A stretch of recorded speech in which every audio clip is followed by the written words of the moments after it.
Kajian Kitab.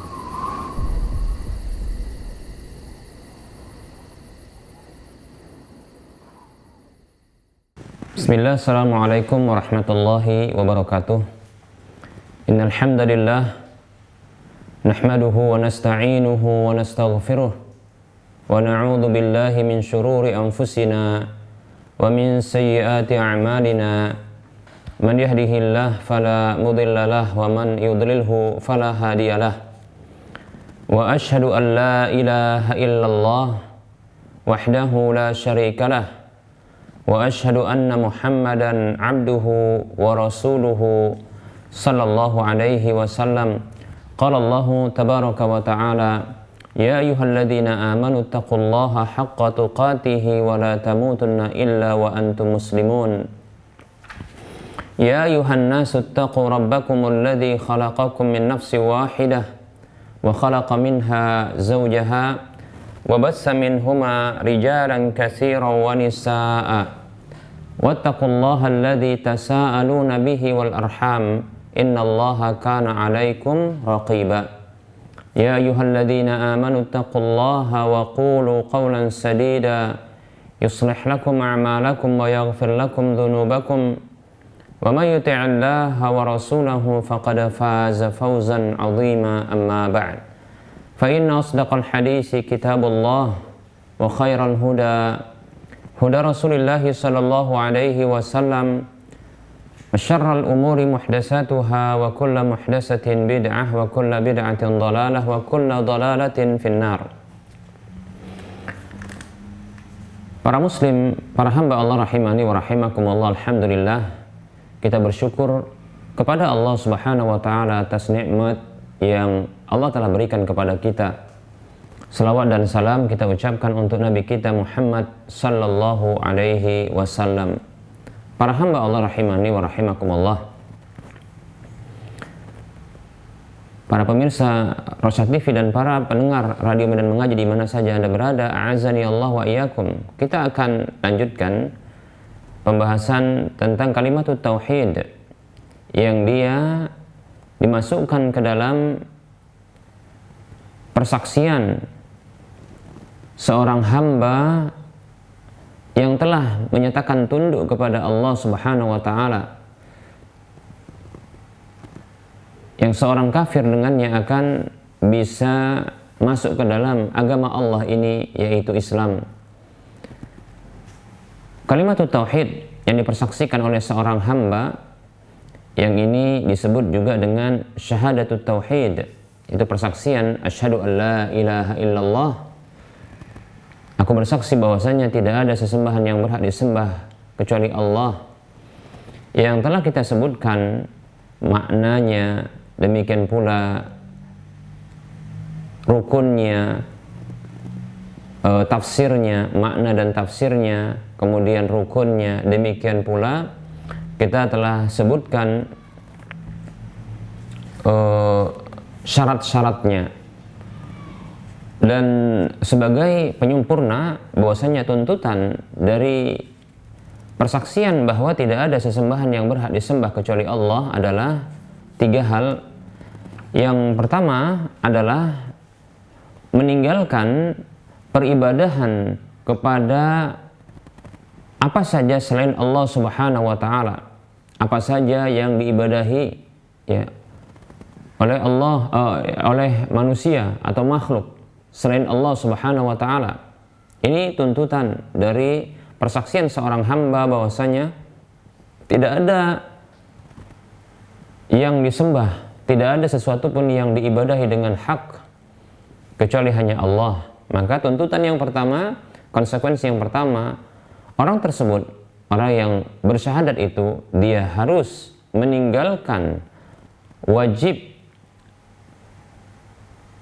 meninggalkan peribadahan, segala bentuk ibadah kepada selain Allah Subhanahu wa ta'ala. Demikian para muslim rahimani wa rahimakumullah. Kemudian tuntutan yang berikutnya adalah mengingkari, bukan hanya sekedar dia meninggalkan. Yang kedua adalah mengingkari, ya, mengingkari, ya, mengingkari segala bentuk peribadahan yang diarahkan kepada selain Allah Subhanahu wa taala. Mengingkari, membenci, demikian, ya.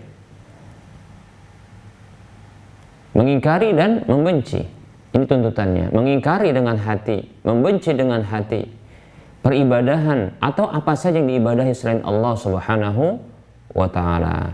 Demikian para muslim rahimani wa rahimakumullah.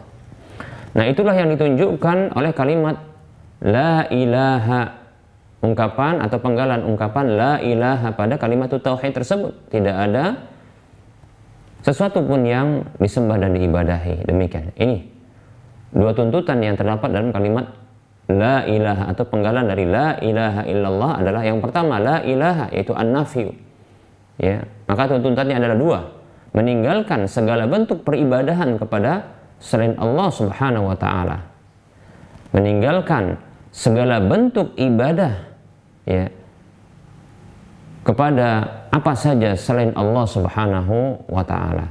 Kemudian yang kedua, mengingkari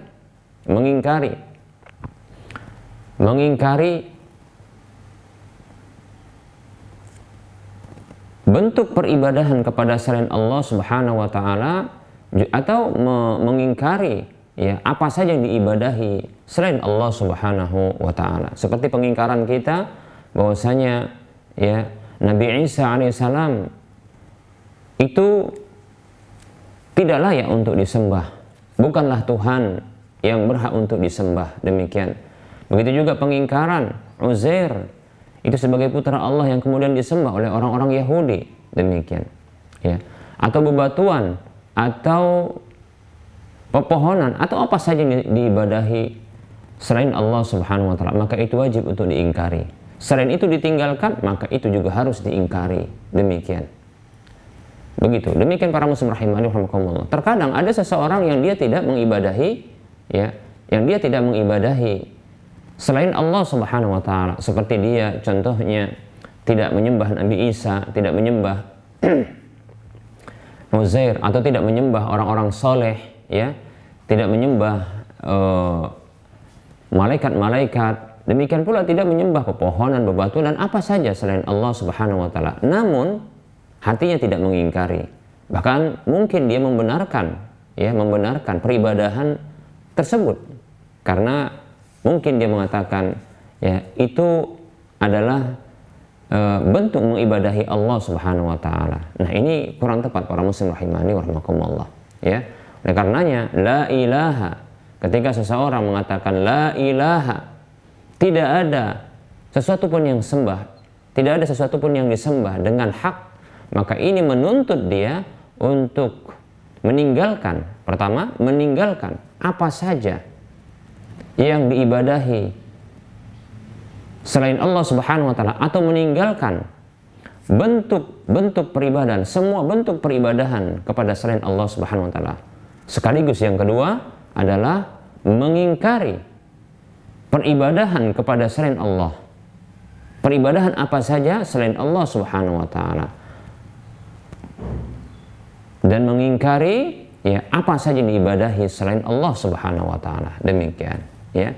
Nah, kemudian, ya, tuntutan yang ketiga adalah tuntutan yang ketiga, yang ini yang dikandung oleh, ya, rukun yang kedua, yaitu illallah al-isbat, ya, illallah, yaitu mengibadahi Allah Subhanahu wa taala semata, tiada sekutu baginya. Demikian para muslim rahimani wa rahimakumullah, menunjukkan ibadah itu hanya kepada Allah semata. Demikian, ini tuntutannya.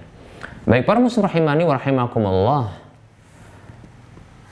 ini penyempurna dari pembahasan dari persaksian bahwasanya, persaksian kalimat tauhid la ilaha illallah, ya, bahwasanya tidak ada sesembahan yang berhak disembah kecuali Allah. Tidak ada sesuatu pun yang berhak, yang layak untuk disembah kecuali Allah Subhanahu wa taala. Nah, para muslim rahimani wa rahimakumullah, ada berikutnya penyempurna dari syahadat ini, Kalau tadi kita katakan penyempurna dari pembahasan ya syahadat la ilaha illallah. Nah, berikutnya kita akan ya menyempurnakan dari syahadat. Karena selain syahadatut tauhid, yaitu persaksian tentang kalimat tauhid, maka di sana ada penyempurna ya dari syahadat tersebut, karena sesungguhnya syahadat itu ada dua yang disebutkan oleh para ulama, dua kalimat syahadat yang seorang kafir ketika mengucapkannya tulus dengan hatinya diiringi dengan lisannya, kemudian akan ya berikutnya disempurnakan dengan ketundukan anggota badannya, maka ketika itu orang kafir tersebut akan menjadi muslim, mukmin. Demikian para muslim rahimani wa rahimakumullah. Yang disebut juga oleh para ulama, syahadat yang sebagai penyempurna dari syahadat tauhid ini adalah syahadatul rasul. Syahadatul rasul. Demikian. Kita akan bahas ini ya para muslim rahimani wa rahimakumullah. Syahadatul rasul itulah ungkapan wa asyhadu anna Muhammadan abduhu wa rasuluhu, dan aku bersaksi bahwasanya Muhammad sallallahu alaihi wasallam itu adalah hamba dan utusan Allah. Nah, para muslim rahimani wa rahimakumullah. Baik, kita akan sebutkan makna dari syahadatul rasul ini, yaitu makna dari ungkapan asyhadu anna Muhammadan abduhu wa rasuluhu, dan aku bersaksi bahwasanya Muhammad sallallahu alaihi wasallam adalah hamba dan utusan Allah Subhanahu wa taala. Maknanya adalah al-i'tirafu batinan wa zahiran annahu abdullahi wa rasuluhu ilan nasi kafatan, yaitu pengakuan dengan lahir dan batin bahwasanya beliau yaitu Muhammad sallallahu alaihi wasallam itu adalah hamba Allah dan utusan Allah kepada seluruh makhluk seluruhnya ya. Wal amalu bimuqtada dzalika min ta'atihi fima amara wa tasdiqihi fima akhbara wa jatinabi ma naha anhu wa zajara wa alla ya'budallaha illa bima syara'a, atau wa alla yu'badallahu illa bima syara'a. Kemudian juga mengakui, setelah pengakuan itu ya, yaitu mengakui dengan lahir dan batin bahwasanya beliau yaitu Nabi Muhammad SAW adalah hamba Allah dan utusannya kepada seluruh makhluk, sekaligus mengamalkan konsekuensi hal itu berupa ketaatan kepada Allah Subhanahu wa taala di dalam apa saja yang beliau perintahkan, dan membenarkan beliau pada apa saja yang beliau kabarkan, dan menjauhi apa saja yang beliau larang dan beliau peringatkan, sekaligus menyembah Allah Subhanahu wa taala dengan apa saja yang beliau syariatkan. Demikian para muslim rahimani wa rahimakumullah. Inilah dia makna persaksian bahwasanya tidak ada bahwasanya Muhammad sallallahu alaihi wasallam adalah hamba dan utusan Allah Subhanahu wa taala. Demikian para muslim rahimani wa rahimakumullah. Kita ulangi, apa makna dari persaksian seorang hamba asyhadu anna Muhammadan abduhu wa rasuluhu? Aku bersaksi bahwasanya Muhammad sallallahu alaihi wasallam itu adalah hamba dan utusan Allah. Maka orang yang mengucapkan ini, dia mengakui secara lahir dan batin bahwasanya Nabi Muhammad sallallahu alaihi wasallam itu adalah hamba sekaligus utusan Allah Subhanahu wa taala kepada seluruh makhluk. Kepada seluruh makhluk. Seluruhnya. Sekaligus mengamalkan tuntutan dari apa yang diucapkannya tersebut, apa yang diyakininya tersebut, berupa ketaatan kepada beliau sallallahu alaihi wasallam pada apa saja yang beliau perintahkan, membenarkan beliau pada apa saja yang beliau kabarkan, dan menjauhi apa saja yang beliau larang dan beliau peringatkan, sekaligus beribadah kepada Allah Subhanahu wa taala dengan apa saja yang beliau syariatkan, bukan ya yang lainnya. Demikian para muslim rahimani wa rahimakumullah. Nah, ini dia ya. Kita ulangi tadi kembali ya, makna dan tafsir dari persaksian seorang hamba bahwasanya Nabi Muhammad SAW adalah hamba dan utusan Allah Subhanahu wa taala ya. Nah, itu persaksian ya, syahadatul rasul. Baik para muslim rahimani wa rahimakumullah. Berikutnya kita akan melangkah kepada pembahasan rukun dari syahadatul rasul ini. Rukun dari syahadatul rasul. Sebagaimana syahadatul tauhid, itu syahadat, persaksian kalimatut tauhid la ilaha illallah itu memiliki dua rukun, demikian pula persaksian ya syahadatul rasul, persaksian bahwasanya ya anna Muhammadan abdullahi wa rasuluhu, bahwasanya Nabi Muhammad SAW itu adalah hamba dan utusan Allah, maka ini juga memiliki dua rukunnya. Demikian para muslim rahimani wa rahimakumullah. Nah, apa saja kedua rukunnya itu? Yang pertama adalah ya rukun bahwa keyakinan bahwa beliau adalah hamba Allah Subhanahu wa taala. Ini rukun yang pertama. Ini rukun yang pertama, yaitu persaksian, dan tentunya persaksian ini adalah diiringi dengan ya pengetahuan dan keyakinan bahwa beliau itu adalah hamba Allah Subhanahu wa taala. Ini rukun yang pertama. Rukun yang kedua adalah persaksian yang diiringi dengan pengetahuan dan keyakinan yang pasti bahwa beliau adalah utusan Allah Subhanahu wa taala. Baik, ini dua rukun ya.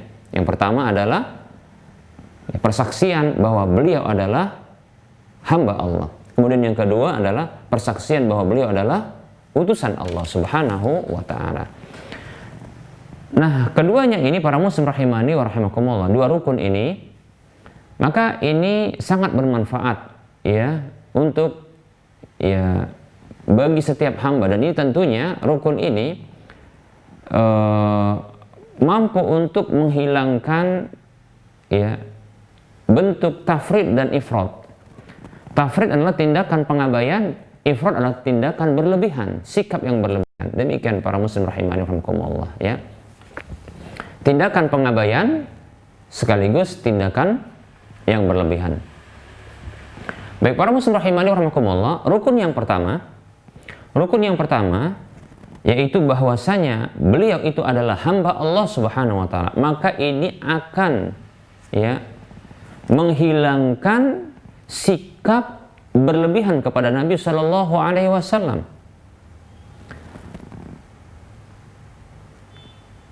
Sementara rukun yang kedua yaitu bahwa beliau Shallallahu alaihi wasallam adalah utusan Allah Subhanahu wa taala, maka ini akan menghilangkan sikap tafrid, yaitu pengabaian ya atau peremehan terhadap beliau Shallallahu alaihi wasallam. Baik para muslim rahimani wa rahimakumullah. Dua rukun ini sesungguhnya sedang menjelaskan status beliau sebagai makhluk yang paling sempurna ya di dalam dua sifat tersebut, yaitu sebagai status beliau sebagai hamba, demikian pula status beliau sebagai utusan Allah Subhanahu wa taala. Beliau adalah makhluk yang paling sempurna.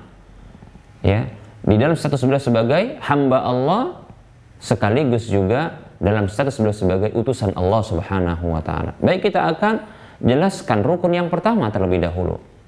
Rukun yang pertama adalah persaksian seorang hamba bahwa beliau adalah hamba Allah Subhanahu wa taala. Dan ini wajib kita yakini. Ya. Hamba di sini, beliau sebagai hamba adalah beliau sebagai makhluk yang diciptakan. Ya. Makhluk yang diciptakan, makhluk yang beliau ini ada yang menguasai beliau, seperti itu. Yaitu keyakinan bahwasanya beliau itu adalah manusia biasa yang diciptakan, salah satu dari makhluk yang diciptakan oleh Allah Subhanahu wa taala dari kalangan manusia. Maka berlakulah kepada beliau apa saja yang berlaku bagi manusia. Demikian. Seperti Contohnya firman Allah Subhanahu wa taala di dalam surah Al-Kahfi ayat 110, Allah Subhanahu wa taala memerintahkan beliau Nabi kita Muhammad sallallahu alaihi wasallam untuk mengucapkan hal ini. A'udzu billahi minasyaitonir rajim. Qul innama ana basyarum mislukum. Qul innama ana basyarum mislukum. Ya. Qul, katakan Muhammad sallallahu alaihi wasallam kepada manusia, innama ana basyarum mislukum. Sesungguhnya aku hanyalah manusia biasa seperti kalian. Demikian surah Al-Kahfi ayat 110. Nah, para muslim rahimani wa rahimakumullah. Jadi beliau adalah hamba Allah Subhanahu wa taala, makhluk yang diciptakan oleh Allah Subhanahu wa taala. Maka berlaku bagi beliau apa saja yang berlaku bagi manusia. Ya. Beliau membutuhkan makan, beliau membutuhkan minum, beliau membutuhkan pakaian, beliau membutuhkan pasangan. Demikian. Dan seterusnya apa yang dibutuhkan oleh manusia. Demikian pula beliau merasakan sakit, ya. Beliau merasakan senang, beliau juga merasakan gembira, beliau merasakan sedih, ya. Bahkan beliau merasakan kematian. Seperti itu para muslim rahimani wa rahimakumullah. Sebagaimana makhluk yang lainnya, manusia yang lainnya. Demikian para muslim rahimani wa rahimakumullah. Bahkan sungguh beliau ini, ya, beliau ini telah merealisasikan, memenuhi sifat hamba, ya, sifat hamba tersebut. Beliau telah memenuhi status beliau sebagai seorang hamba Allah Subhanahu wa taala. Bahkan Allah Subhanahu wa taala memuji beliau karena hal tersebut. Allah taala berfirman dalam surah Az-Zumar ayat 36, Allah mengatakan, A'udzu billahi minasyaitonir rajim, alaisallahu bikafin 'abdahu. Bukankah Allah Subhanahu wa taala telah mencukupi hambanya tersebut? Ya, maksudnya hamba di sini adalah Nabi kita Muhammad sallallahu alaihi wasallam. Demikian pula Allah Subhanahu wa taala berfirman di dalam surah Al-Kahfi ayat 1, Allah mengatakan, A'udzu billahi minasyaitonir rajim. Alhamdulillahilladzi anzala 'ala 'abdihil kitab. Segala puji bagi Allah zat yang telah menurunkan Alkitab kepada hambanya. Siapa hambanya ini? Yang diturunkan kitabullah Al-Quran kepada beliau? Beliau adalah Nabi kita Muhammad SAW. Nabi kita Muhammad SAW disebut oleh Allah hamba. Ini menunjukkan ketika beliau telah memenuhi status hamba beliau, telah memenuhi hak-hak Allah Subhanahu wa taala dalam status beliau sebagai seorang hamba, maka Allah pun menyebut beliau sebagai seorang hamba. Demikian. Nah, ini tentunya adalah pujian kepada beliau sallallahu alaihi wasallam. Bukan bentuk penghinaan tapi pujian. Seperti itu. Demikian seperti yang dinyatakan oleh para ulama, itu bentuk pujian Allah Subhanahu wa taala kepada Nabi kita Muhammad sallallahu alaihi wasallam. Ketika beliau telah memenuhi, ya, kewajiban beliau sebagai seorang hamba, yang itu merupakan hak Allah Subhanahu wa taala, maka Allah pun memberikan status hamba dan menyebut beliau dengan hamba Allah. Demikian. Begitu indahnya ya sebutan ini. Ketika seorang hamba dinyatakan, ya, ini adalah hamba Allah atau ini adalah hambaku, begitu kata Allah SWT, maka tentunya ini merupakan bentuk pujian. Ya. Allah Subhanahu wa taala berfirman dalam surah Al-Isra ayat 1, Allah mengatakan, A'udzu billahi minasyaitonir rajim. Subhanalladzi asra bi'abdihi lailan minal masjidil haram ilal masjidil aqsa. Maha suci Allah, zat yang telah memperjalankan hambanya di waktu malam dari Masjidil Haram ke Masjidil Aqsa. Demikian. Allah sebut Nabi kita Muhammad sallallahu alaihi wasallam, ya, adalah hamba. Seperti itu. Para muslim rahimani wa rahimakumullah. Nah, oleh karenanya para muslim rahimani wa rahimakumullah, ya, sungguh pernyataan seorang muslim, seorang hamba Allah Subhanahu wa taala, agar dia menjadi seorang muslim yang jujur dan tepat, jujur yang dan benar, maka dia harus mempersaksikan bahwasanya Nabi Muhammad SAW adalah hamba. Demikian. Oleh karenanya, ya, ungkapan ini atau persaksian ini, yang ini merupakan rukun yang pertama, ini bisa menghilangkan tindakan atau sikap berlebihan kepada Nabi kita Muhammad SAW.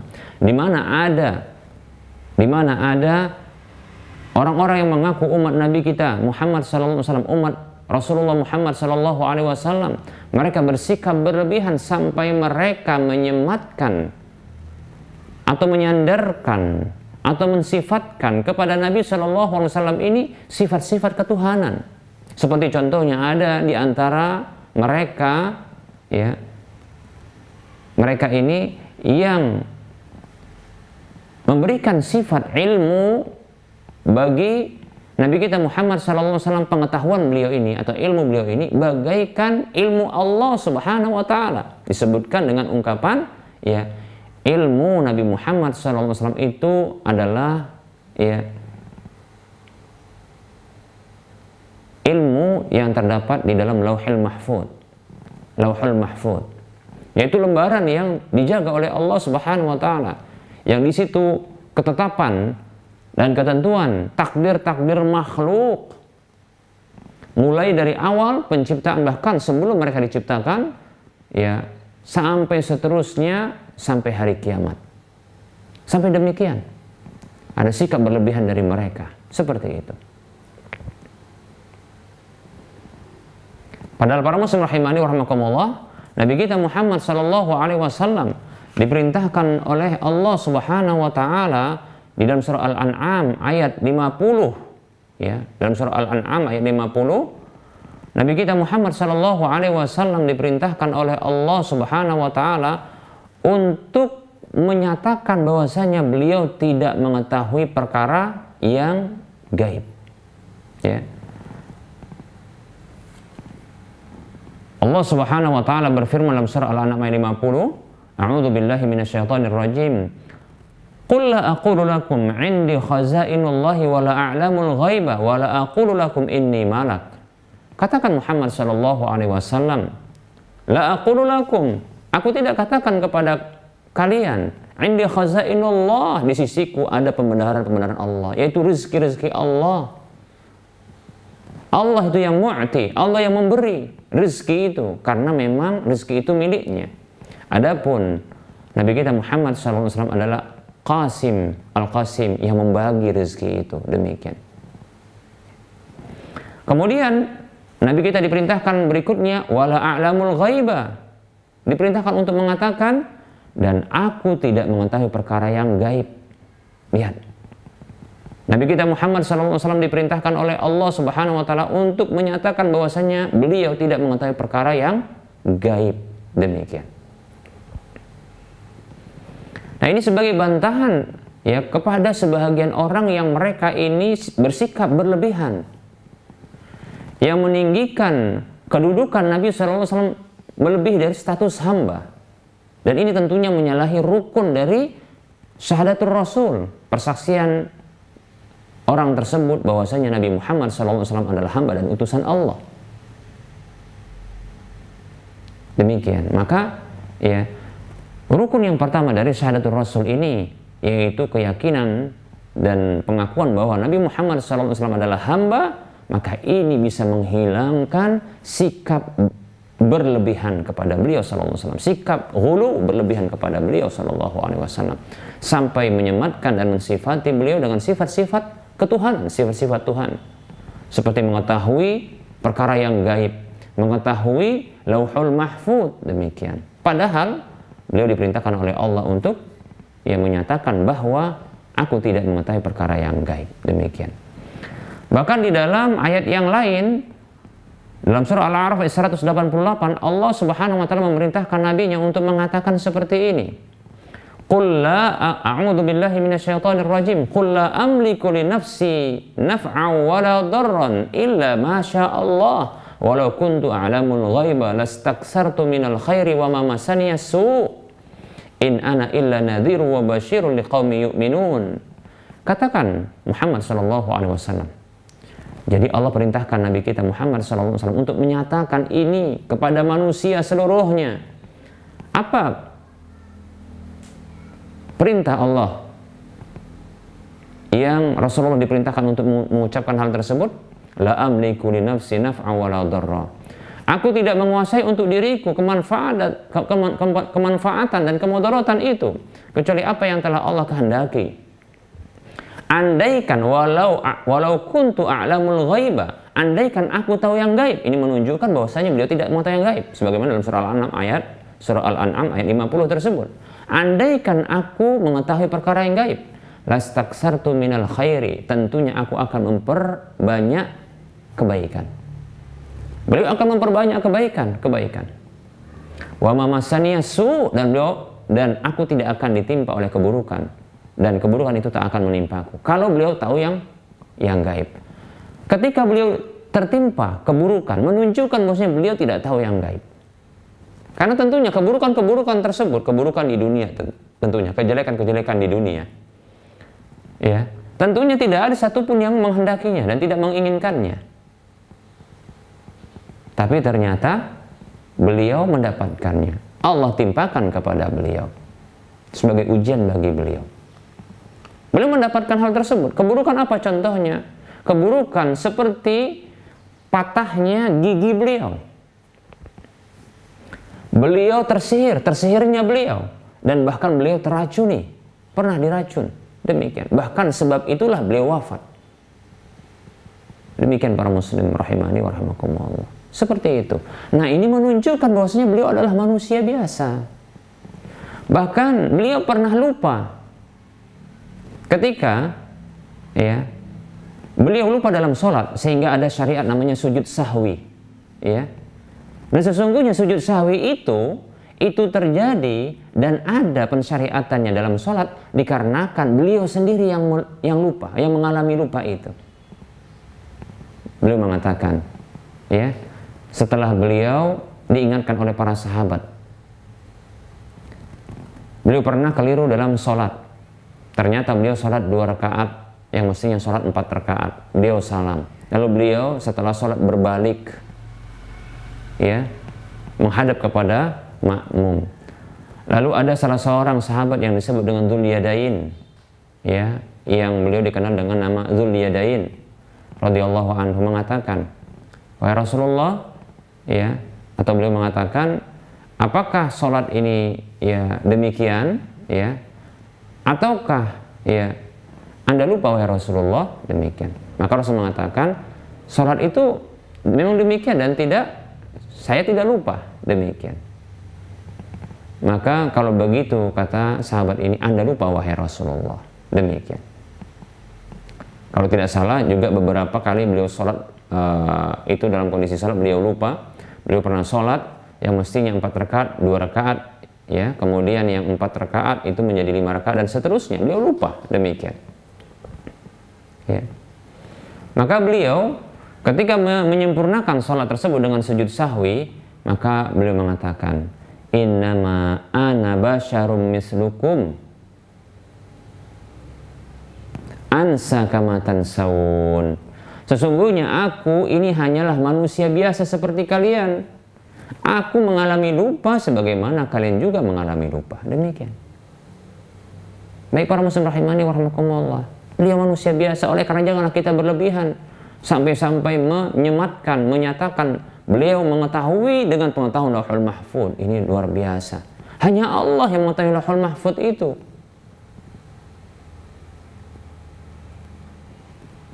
Dan takdir-takdir para hambanya. Demikian para muslim rahimani wa rahimakumullah. Demikian, ya. Dan tadi sebelumnya ada juga di antara sebahagian manusia yang mereka ini, ya, mereka ini meyakini bahwa beliau ini memiliki kemampuan untuk mengusir kemudaratan, begitu juga mendatangkan kemanfaatan. Dalam surah Al-A'raf ayat 188 tadi, Allah memerintahkan beliau untuk mengatakan, qul la amliku li nafsi naf'an wa la dharra illa ma syaa Allah. Katakan Muhammad sallallahu alaihi wasallam kepada manusia, aku tidak menguasai. Ini ungkapan yang diperintahkan oleh Allah untuk Rasul ucapkan. Aku tidak menguasai untuk diriku sendiri kemanfaatan itu, demikian pula kemudaratan, kecuali apa yang telah Allah kehendaki. Demikian para muslim rahimani wa rahimakumullah. Di akhir ayat Allah mengatakan Allah memerintahkan nabinya untuk mengatakan in ana illa nadhiru wa basyirul liqaumi yu'minun. Tidaklah aku ini melainkan sebagai pemberi peringatan dan pemberi kabar gembira bagi kaum yang beriman. Nah, para muslim rahimahni wa rahimakumullah. Nah, ini dia rukun yang pertama. Seperti itu. Dan seterusnya ya. Dan seterusnya ya, rukun yang pertama ini ya, ini bisa menghilangkan ya sikap berlebihan kepada Nabi kita Muhammad sallallahu alaihi wasallam. Bahkan ada juga yang mereka ini ya memiliki sikap yang berlebihan kepada Nabi sallallahu alaihi wasallam, di mana ya Nabi Muhammad sallallahu alaihi wasallam awalnya adalah disebut dengan Nur Muhammad, Nur Muhammadi, seperti itu. Nur Muhammadi. Ada yang meyakini demikian berdasarkan hadis yang palsu dan mungkar itu. Ya. Yang tidak diketahui ya rangkaian sanadnya, kemudian siapa yang mengucapkannya, dan bukan Nabi yang mengucapkannya, seperti itu.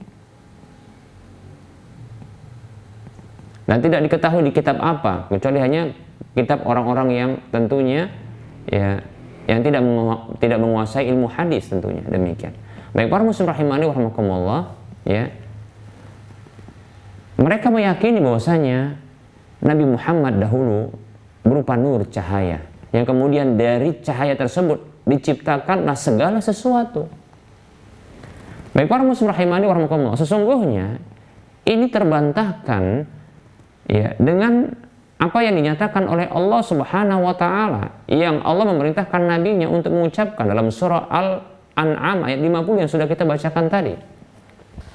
Qul la aqulu lakum indi khazainullahi wa la a'lamul ghaiba wa la aqulu lakum inni malak.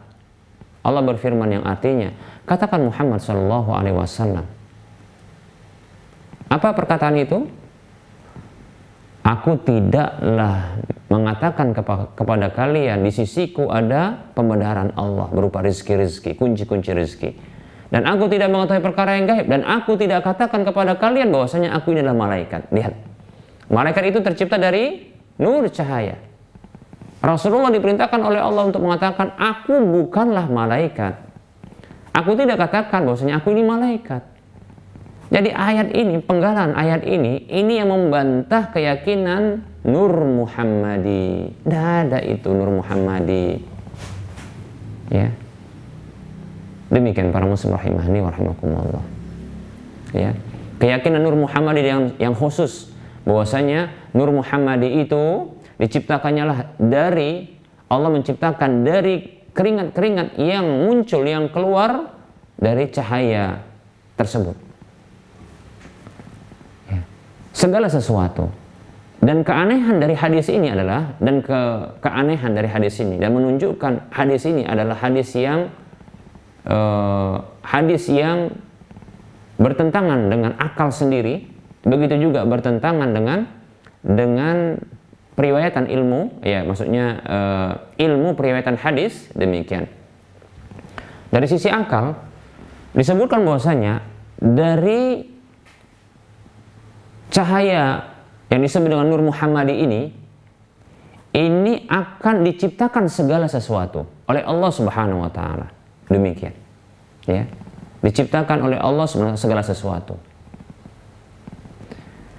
Yaitu dari keringat, ya, keringat dari cahaya ini. Pertama kita katakan bagaimana, ya, pertama adalah keanehan dan kemustahilan dari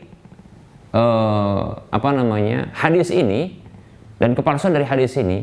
Bagaimana bisa cahaya itu berkeringat? Nah, ini dia satu. Bagaimana cahaya yang tadi tidak berkeringat kemudian menjadi berkeringat?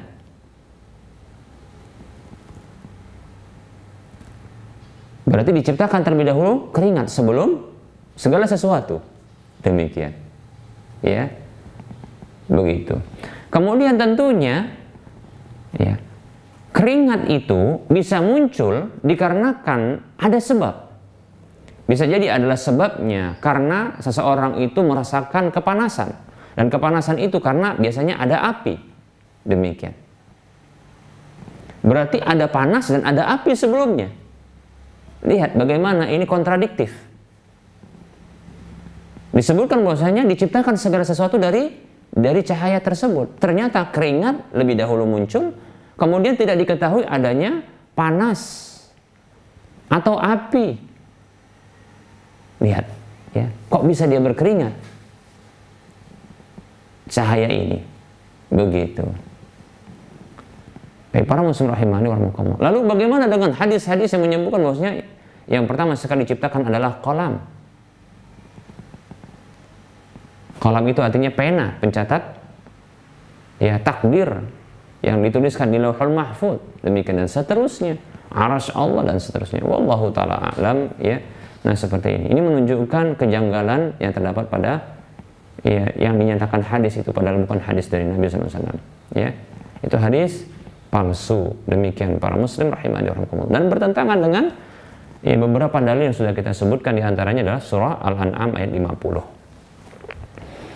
Baik, para muslim rahimani wa rahimakumullah, kita akan beranjak kepada rukun yang kedua, yaitu rukun bahwasanya Nabi kita Muhammad sallallahu alaihi wasallam adalah utusan Allah Subhanahu wa taala. Baik, para muslim rahimani wa rahimakumullah, makna utusan ar-rasul yang tercakup di dalam rukun yang kedua ini, maka tidak akan sempurna, ya, tidak akan sempurna keyakinan seorang hamba Allah yang muslim, ya, umat Nabi Muhammad sallallahu alaihi wasallam, sampai dia meyakini bahwa beliau Nabi kita Muhammad SAW adalah utusan Allah, dan itu harus disempurnakan, dan itu ada beberapa penyempurna dari keyakinan ini. Yang pertama adalah bahwasanya beliau Nabi kita Muhammad SAW itu diutus kepada seluruh makhluk, ya, seluruh makhluk, sebagai pemberi peringatan sekaligus pemberi kabar gembira. Demikian.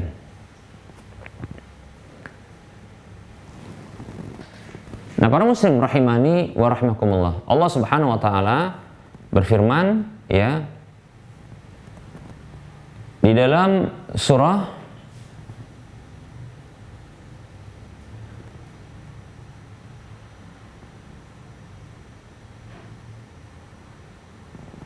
Al-Anbiya ayat 107, Allah mengatakan, wa ma arsalnaka illa rahmatan lil alamin, dan tidaklah kami utus engkau wahai Muhammad sallallahu alaihi wasallam kecuali sebagai rahmat bagi seluruh alam. Lihat, ini menunjukkan bahwasanya beliau diutus kepada seluruh alam. Demikian. Kemudian para muslim rahimani wa rahimakumullah, ya, demikian pula firman Allah Subhanahu wa taala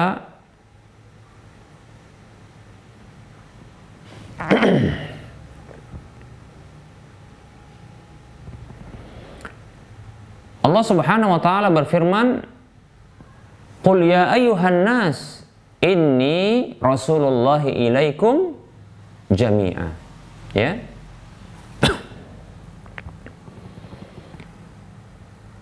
Allah berfirman yang artinya, katakan wahai Muhammad sallallahu alaihi wasallam, wahai manusia, sesungguhnya aku ini adalah utusan Allah Subhanahu wa taala kepada kalian seluruhnya. Lihat, dalam surah Al-A'raf ayat 158.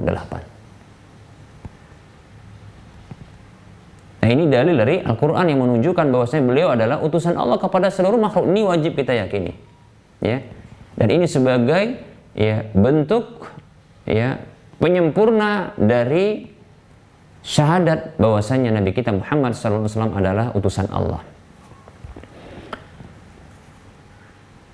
yaitu bahwa beliau diutus kepada seluruh makhluk. Demikian pula di dalam hadis yang beliau ucapkan, Nabi kita Muhammad SAW bersabda, inni fuddiltu alal anbiya'i bisittin, sesungguhnya aku diutamakan oleh Allah Subhanahu wa taala di atas para nabi-nabi yang lain dengan 6 hal. Di antaranya, ya, wa ursiltu ilal khalqi kafatan, Aku diutus kepada seluruh makhluk. Berbeda dengan nabi-nabi yang lain, mereka diutus hanya kepada umatnya saja. Adapun Nabi kita Muhammad SAW diutus kepada seluruh makhluk. Hadis riwayat Muslim dan yang lainnya. Baik para muslim rahimani wa rahimakumullah. Ini penyempurna dari syahadat Rasul tersebut. Yang pertama. Kemudian yang kedua adalah yaitu bahwasanya beliau itu diutus oleh Allah Subhanahu wa taala sebagai penutup dari para nabi dan rasul, yang konsekuensinya tidak ada lagi nabi dan rasul setelah beliau sallallahu alaihi wasallam. Dalam surah Al-Ahzab ayat Allah Subhanahu wa taala berfirman, "Maka Muhammadun aba ahadin min rijalikum walakin Rasulullah wa khataman nabiyyin." Allah berfirman, "A'udzu billahi minasyaitonir rajim. Maka Muhammadun aba ahadin min rijalikum walakin Rasulullah wa khataman nabiyyin." Muhammad sallallahu alaihi wasallam itu bukanlah bapak salah seorang di antara kalian. Beliau tidak memiliki anak laki-laki yang hidup seterusnya ketika ayat ini turun. Akan tetapi dia itu adalah utusan Allah dan khatam an-nabiyyin. Khatam an-nabiyyin. Khatam bisa bermakna khatim, sebagaimana khatam itu bisa bermakna cincin yang di sana ada stempelnya. Karena Nabi SAW punya khatam, cincin, yang juga berfungsi sebagai stempel. Kenapa kok penutup para nabi ini disebutkan oleh Allah Subhanahu wa taala dengan makna khatam? Padahal juga maknanya adalah khatim, yaitu penutup. Ya.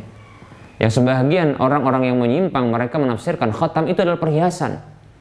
Maksud dari firman Allah khatamun nabiyyin, perhiasan para nabi, itu kata mereka. Lalu mereka dengan hal ini menyatakan bahwa ada nabi-nabi dan rasul-rasul setelah Nabi Muhammad SAW. Lebih-lebih kata mereka, nanti di akhir zaman ada Nabi Isa yang turun. Kita katakan Nabi Isa itu sudah diangkat oleh Allah sebelum Nabi kita Muhammad SAW. Beliau turun bukan sebagai nabi baru, tapi beliau turun sebagai umat Nabi Muhammad SAW. Ya, oleh karenanya beliau tidak membawa syariat baru ketika itu. Demikian. Oleh karenanya bahkan beliau ini membunuhi babi-babi, menghancurkan salib-salib, bahkan membunuh Dajjal, seperti itu. Baik para muslim rahimani wa rahimakumullah. Ya, khatam itu bisa bermakna khatim. Khatam adalah cincin yang juga bermakna khatim, karena khatam itu berasal dari kalimat khatamin yang bermakna khatamah, menutup. Ya, khatam bisa bermakna cincin jika dalam bentuk benda, atau bermakna khatim sebagai penutup, demikian. Baik, maka makna ini adalah saling selaras dan saling bersinergi. Para muslim rahimani wa rahimakumullah, kenapa kok bermakna cincin, dan cincin itu di zaman Nabi SAW itu diberlakukan oleh Nabi sebagai stempel. Beliau punya khatam.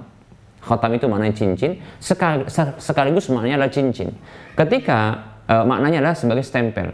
Ketika Nabi SAW ingin mengirimkan surat-surat kepada para raja,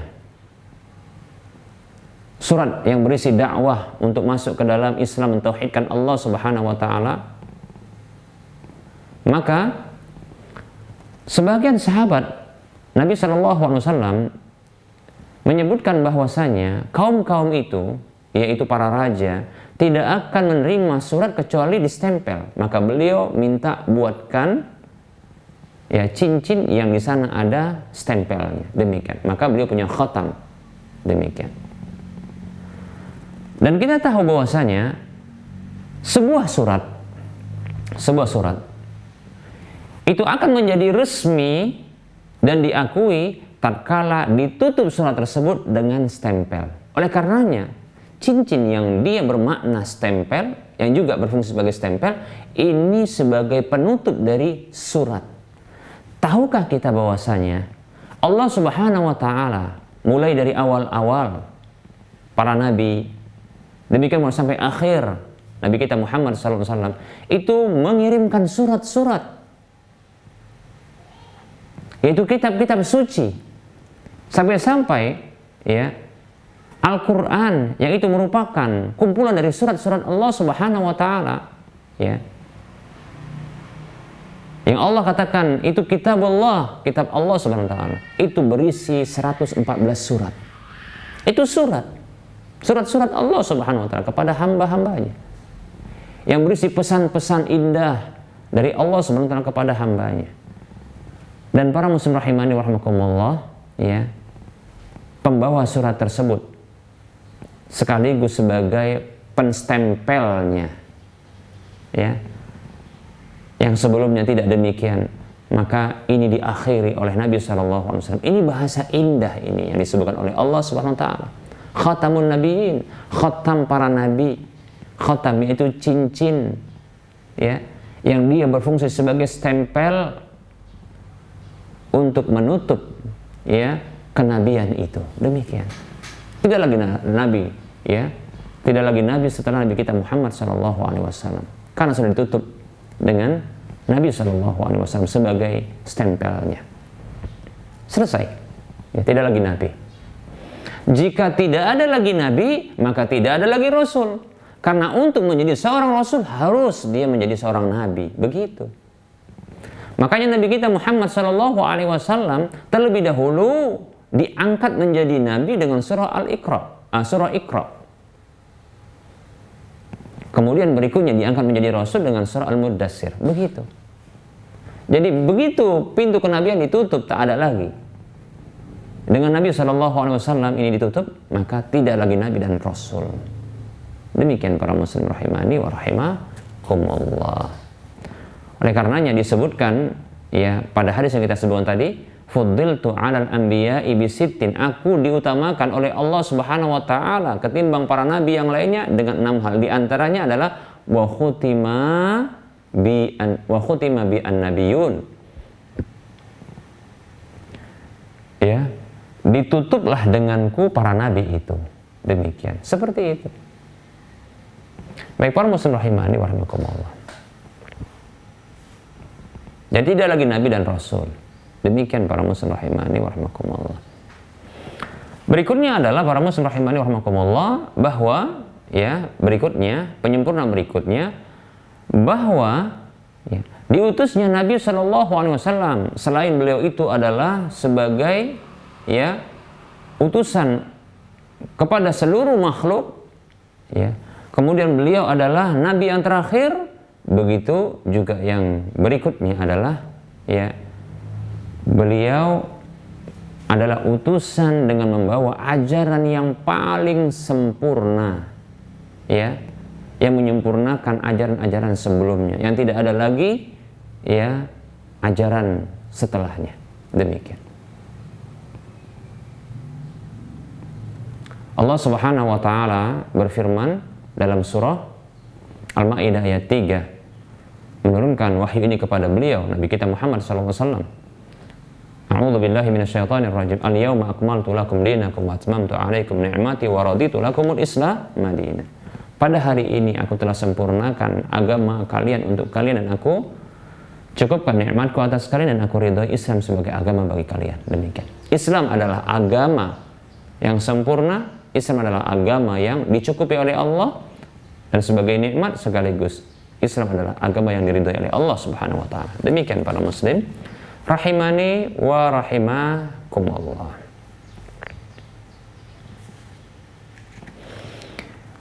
Baik para muslim rahimani wa rahimakumullah. Berikutnya kita akan sebutkan, ya, bahwa ketika seorang hamba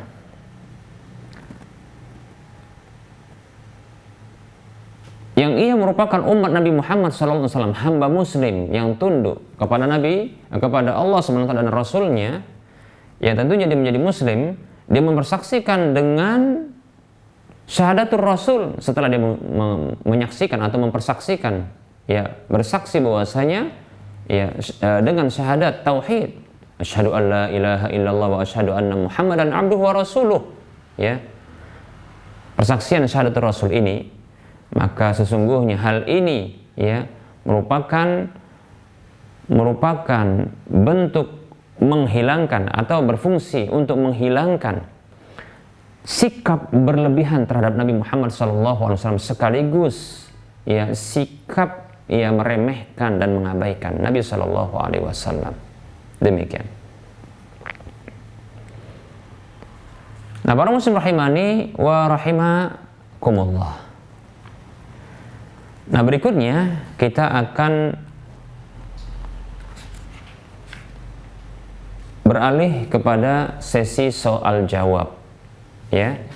Nah, insyaallah taala, ya, kita cukupkan dulu untuk penyampaian materi, dan pada waktu mendatang kita akan sempurnakan pembahasan, ya, syahadatul rasul ini pada waktu mendatang insyaallah taala. Baik. Kita beralih kepada sesi soal jawab.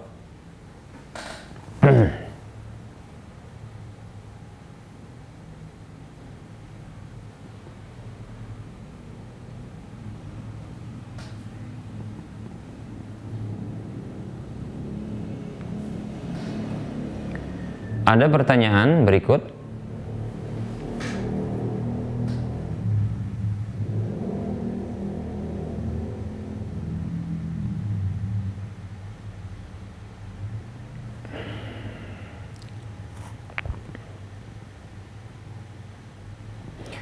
Assalamualaikum Ustadz. Waalaikumsalam warahmatullahi wabarakatuh. Maaf, afwan, saya ingin bertanya, benarkah bahwa kita tidak boleh mengatakan bahwasanya Allah Subhanahu wa taala bersemayam di atas arsy, tapi yang benar adalah beristiwa? Baik, kita akan jawab. Waalaikumsalam warahmatullahi wabarakatuh. Ya, istiwa atau fiilnya adalah istawa, ya. Bila diterjemahkan dengan bersemayam, maka wallahu ta'ala alam, saya condong sebenarnya, ya, tidak masalah untuk diterjemahkan demikian bila, ya, diiringi dengan penjelasan bahwasanya bersemayamnya Allah Subhanahu wa taala tidaklah sama dengan bersemayamnya makhluk. Seperti itu. Namun bila hal ini memunculkan dalam benak seseorang ketika bersemayam itu dijadikan sebagai terjemahan dari istiwa atau istawa, itu muncul kesamaan dengan makhluk, maka sebaiknya dihindarkan penterjemahan istiwa atau istawa dengan bersemayam, seperti itu, ya. Maka ini seperti sebenarnya begini, seperti Rob, ya, Rob, Ar-Rabbu itu diterjemahkan dengan Tuhan. Maka sesungguhnya ini tidak masalah, ya, tidak masalah, karena sesungguhnya ini hanya bentuk pengkabaran. Padahal Tuhan itu ada yang disembah.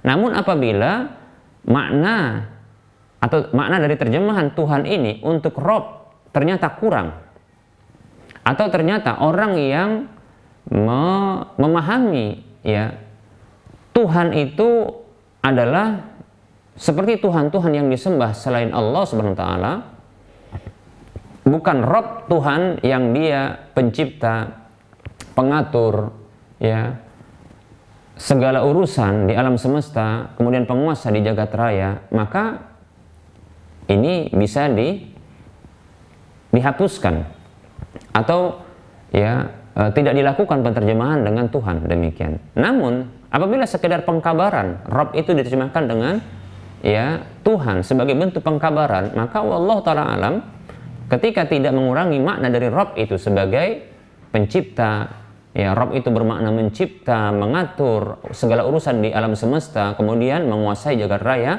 maka yang seperti ini tidak masalah kalau tidak mengurangi hal tersebut. Namun apabila ketika Rabb itu diterjemahkan dengan Tuhan, namun ini ternyata pemahamannya sama seperti Tuhan-Tuhan yang lain yang disembah selain Allah, maka tentunya ini keliru seperti itu. Ini maka sama terjemahan istiwa ya dengan istiwa diterjemahkan dengan bersemayam, begitu juga Rabb diterjemahkan dengan Tuhan, seperti itu. Ya. Karena sesungguhnya bersemayam tidaklah mesti dia harus dalam kondisi duduk. Sebagaimana tidak juga harus dia dalam kondisi dia berdiri. Tidak juga harus dia dalam kondisi ya berbaring, demikian. Bersemayam tidak harus demikian. Ya. Seperti contohnya kalau dalam bahasa Indonesia ini, karena kan dalam masalah penerjemahan ya. Contohnya, ada ungkapan, dan ini tidaklah keliru dalam bahasa Indonesia. Ya. Seperti contohnya, raja itu bersemayam di singgah sananya. Seperti itu. Begitu juga ternyata ada orang yang mengatakan bahwasanya ya, ia telah bersemayam di alam kuburnya. Lihat ya, dua ungkapan ini tidaklah keliru. Padahal posisinya itu berbeda-beda. Artinya bersemayam tidaklah mengharuskan posisi tertentu, ya. Tapi dia berada, maksud bersemayam ini bisa maksudnya berada di atasnya, demikian, seperti itu. Maka wallahu ta'ala alam, jika maksud bersemayam itu adalah dia berada dan berada di atasnya, bukan diliputi, ya. Berada di atasnya, tinggi di atasnya, bukan diliputi, maka bersemayam itu maknanya benar. Itulah makna dari istiwa. Karena disebutkan oleh para ulama istiwa ya, seperti contohnya Ibnu Qayyim Al-Jauzi rahimahullahu taala, yang beliau ini mengutip tafsiran dari para salaf dahulu sebelum beliau, ya, bahwasanya tafsiran yang tepat untuk istawa ya, itu ada 4. Disebutkan adalah ala, sa'ada, irtafa'a, wastaqarra, demikian. Yang maknanya ini sesungguhnya bisa disimpulkan menjadi 2 dari 4 tersebut, yaitu ala wastaqarra. Karena ala itu bisa bermakna sa'ada, demikian irtafa'a, demikian. Yaitu tinggi dan berada di atas. Itu makna istawa. Dan tentunya tinggi dan berada itu tidaklah dia melekat dengan sesuatu tersebut yang berada di dia, dan yang dia berada di atasnya. Tidaklah mesti dia harus ya melekat dengan sesuatu yang di bawahnya, dan tidak mesti ada sesuatu yang melingkupinya, demikian. Itu makna dari istawa, demikian ya. Maka bila bersemayam itu bermakna demikian, maka itu benar.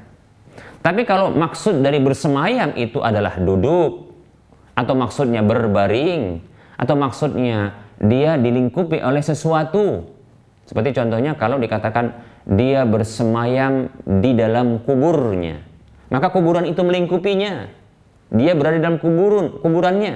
Kalau seperti itu maksudnya, ya, maka tentunya terjemahan bersemayam ini tidaklah tepat. Terjemahan bersemayam ini tidaklah tepat.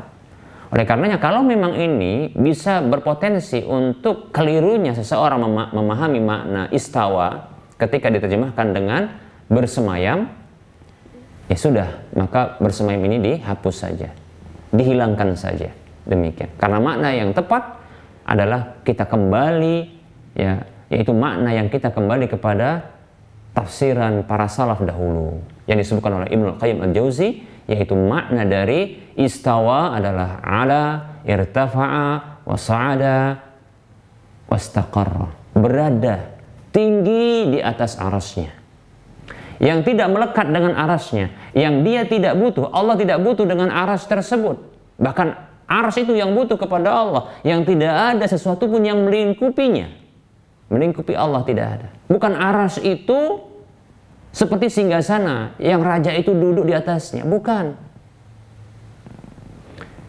Bukanlah ya aras itu melingkupi Allah Subhanahu wa taala. Demikian. Bahkan Allah itu tinggi, bahkan berpisah, tidak menyatu. Beda. Makhluk itu ada alam. Makanya makhluk dikatakan alam karena dia adalah satu yang baru. Dia baru ada, disebut dengan alam. Alam yaitu tanda dari adanya yang menciptakannya. Dia berbeda. Ini alam makhluk. Adapun Allah Subhanahu wa taala tidak ada sesuatu pun makhluk yang bersamanya dan melingkupinya, tidak ada. Allah tinggi. Begitu. Terpisah dengan makhluknya. Allah itu ba'inun anil makhlukati. Ba'inun, terpisah dari makhluknya, tidak menyatu, demikian. Seperti itu para muslim rahimani wa rahimakumullah, ya. Ya, mudah-mudahan ini bisa dipahami. Ya. Wallahu ta'ala a'lam.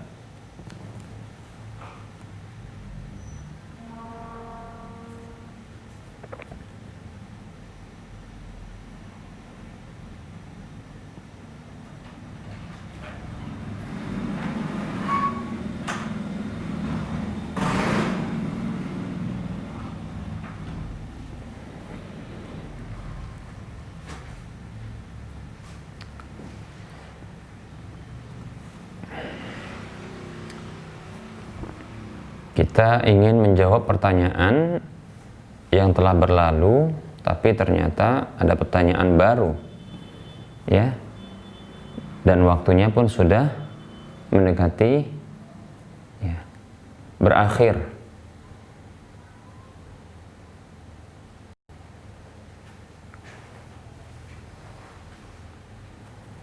Baik para muslim rahimani wa rahimakumullah. Jika pertanyaan-pertanyaan yang telah berlalu ini belum saya jawab, saya berusaha untuk menjawabnya mungkin langsung, ya. Saya akan rekam suara saya akan kirimkan, ya. Demikian. Mungkin tidak melalui media TV Rosyad ini barangkali, ya. Seperti itu, agar tidak mengecewakan para penanya sekalian. Demikian. Baik, karena waktu sudah semakin mendekati waktu zuhur di Medan ini, maka kita cukupkan terlebih dahulu. Dan tentunya terdapat kekurangan, kesalahan dan kekeliruan dalam ungkapan saya dan penyampaian saya, maka kepada Allah saya mohon ampun. Demikian pula kepada para pemirsa serta para pendengar sekalian saya mohon maaf. Wassallallahu ala Muhammad wa ala alihi wa ashabihi ajma'in. Subhanakallahumma wa bihamdika asyhadu an la ilaha illa anta astaghfiruka wa atubu ilaika walhamdulillahi rabbil alamin. Assalamualaikum warahmatullahi wabarakatuh.